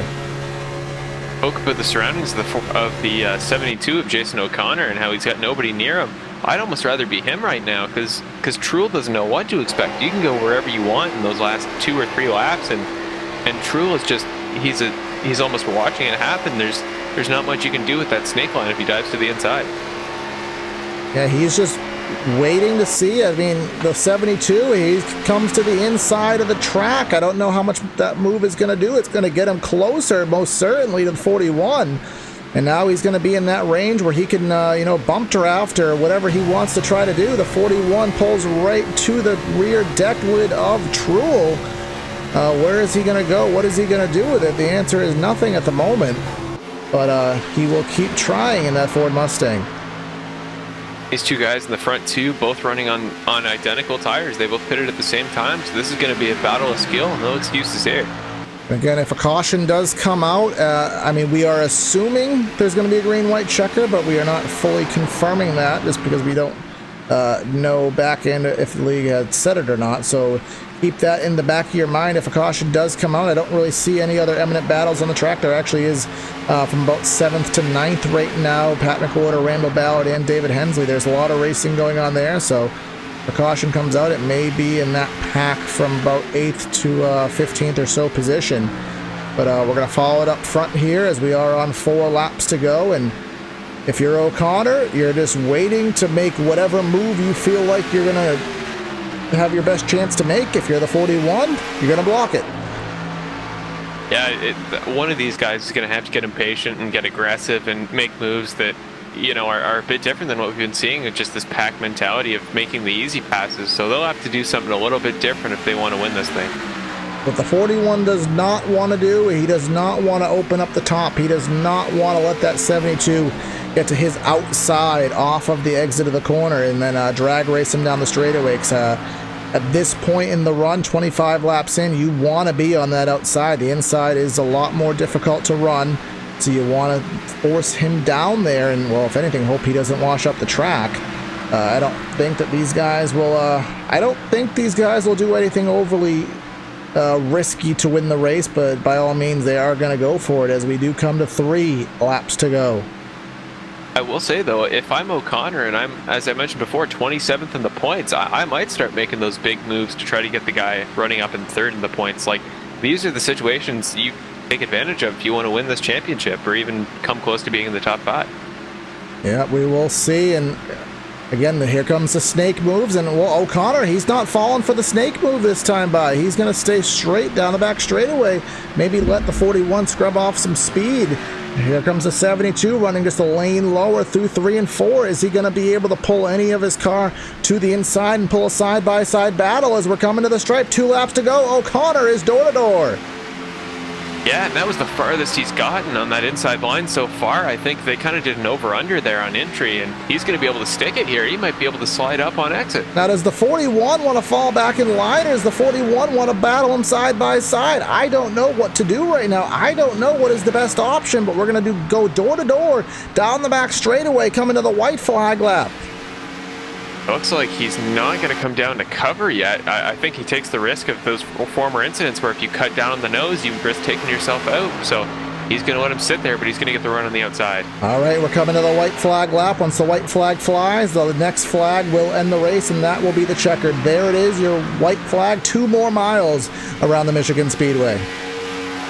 O'Connor's going to have to do something crazy here. He's running a rough line there behind Trull. He's just stuck in that groove there. He's starting to drift back, but we'll see if he can get a great run here. I think he dropped back a little bit farther than he may have wanted to there. We're going to come down the back straightaway for the final time. The major snake game by Trull is going on, and I don't know if the 72 is going to be able to get a run in time. He's going to come through 3 and 4. He's going to try to wind up the draft just enough to get a little bit closer, but he fell a little bit too far back. It's going to give the win to Hunter Trull here at Michigan Speedway. What a dominant performance by Hunter Trull in a race with this many quality drivers. That's about as close as you get to a perfect game. Yeah, he did end up leading 77 of the 125 laps on the docket here tonight. So we give our congratulations to Hunter Trull. As remember, the amount of a gap they had over the rest of the field, everybody else is still finishing their laps here around Michigan, so we'll give them the opportunity to get settled before we will kind of give you our final rundown of results here tonight from Michigan. So I just mentioned one thing very quickly. Chuck Sweeting pitted coming to the checkered flag, and he never crossed, so he finishes 16th instead of 3rd. Yeah, I'm not sure if maybe he didn't take enough fuel or what the situation was. But let's go ahead and give you your final rundown here tonight from Michigan. Leading it down, winning it by 1.9 tenths of a second is Hunter Truel. Jason O'Connor made a couple moves, wasn't able to take it home, finishes in second. It's Ryan Decker in third, Brian Rainville with the top 5 in fourth, and Gil Gauck running out your top 5. In the sixth spot, Pat McWhorter, Mark Massot in seventh, Randall Ballard in eighth, Wayne Grassi in ninth, and then Ken Ayland rounding out your top 10. 11th, we have Blair Stephenson, Tim Phillips in 12th, Sherwood Williford, a big talking point at the beginning of tonight's race, in 13th, Jeff Bratton in 14th, also a good race, David Hensley in 15th. We have in 16th Chuck Sweeting, as I mentioned a second ago. He pitted coming to the checkered, so that third place possible performance gone in one lap. In 17th, Jeff Marble, Steve Benjamin in 18th, Rob Denhoff made the pass for 19th on Cedric Ingram, who finishes 20th, and Aaron Stockwell in 21st. Yeah, and then Ned Adams did not take to the grid here tonight, so I'm going through our list of drivers, and I see the top 2 available here to discuss with in post-race interviews. So we'll start actually in the second position, and I think Marshall has caught up with our second place driver of Jason O'Connor.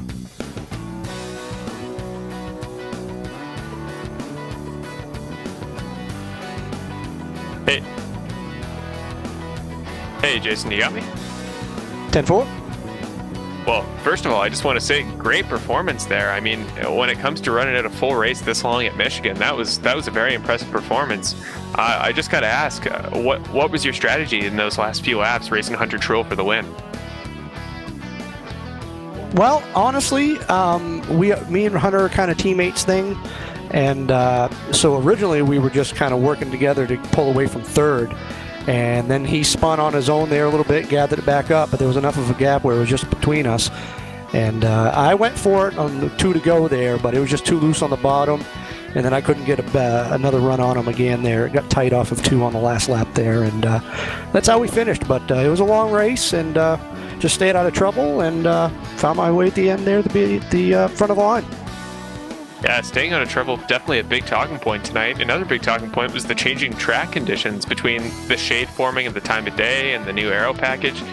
How drastically do you think the track changed from those first few laps of the race to when at the end fighting for first place? Oh, a lot. There was a lot more grip at the end of the race than there was in the beginning. I think the track temp was like 108 or something like that at the beginning of the race, and last I heard it was down to 91, I think at the midpoint.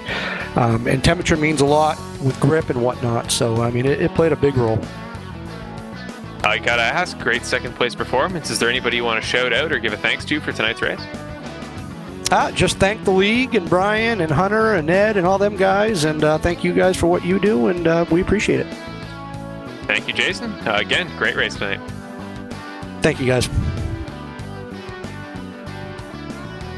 All right, and now we have the winner of tonight's race. I'll have a shout out with Hunter Truel. All right, Hunter, you held off a huge fight there from Jason O'Connor, and you ended up being up front for 77 laps tonight, a dominating performance in what was, I know, a lot harder of a race behind the driver's seat than it looked from the stat sheet. So overall, talk about how you held off the 72 there on those final laps. Well, you know, it's tough. This package really promotes a lot of blocking, which I'm not a fan of blocking or, you know, trying to switch lanes to cover a lane, but it does have a lot of that. So it is hard to stay in front for sure. So it was a lot of fun trying it, and I'm glad it worked out. I didn't realize I led so many laps, but yeah, it was crazy.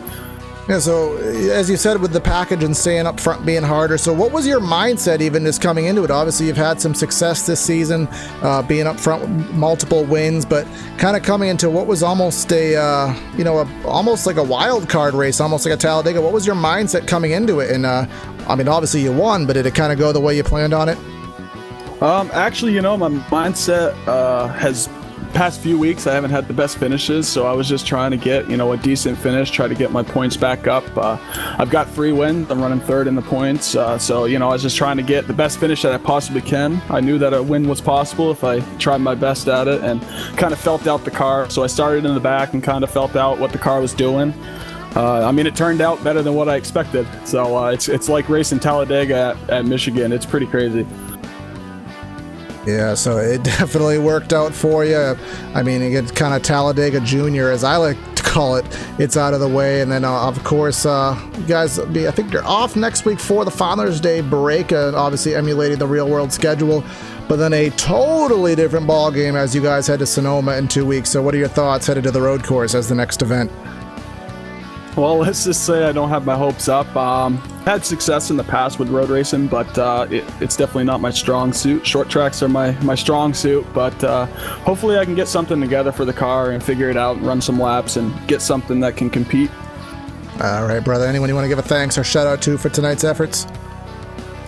Just to PRN, Premier Race Network. They've been awesome. It's awesome racing in this league. A lot of clean drivers. I want to shout out to Wayne and just apologize for getting into the back of him there. Me and him were side by side battling for a long time, and I booted him out of 4, and I felt so bad. I didn't mean to do that, but I guess that's racing. Just hope that he's all right with it. But yeah, just shout out to PRN and everyone that's puts on this. Thanks to you guys and putting on this stream. It's a lot of fun, and it's awesome that you guys help us out with that. Anytime, brother. I think we'll be talking to you guys later in the season, so good luck and congrats again. All right, thanks, guys. Have a good night.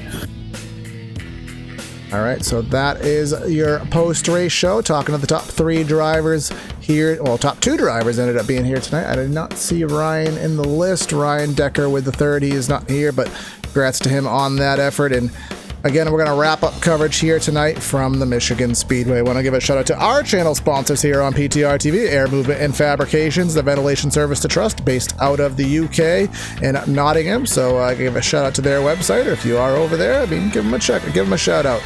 Fame Nation, Brandon, as Brandon Krutz with our channel, PTR TV. Fame Nation pretty much does anything graphic design or really any kind of apparel, any kind of help with advertising your racing efforts.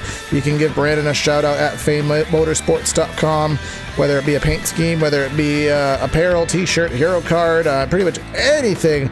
Brandon is pretty open to any kind of deal, so you can check him out there. And of course, the simulator of choice being iRacing, the original esports racing game. We wouldn't have a broadcast if we didn't have a sim to cover. So again, iRacing.com. So signing out of the booth here tonight for the Premier Race Network round number 15 at Michigan Speedway. Hunter Truel with the victory. It's Corey Silva and Marshall Crocker Jr. signing out of the booth.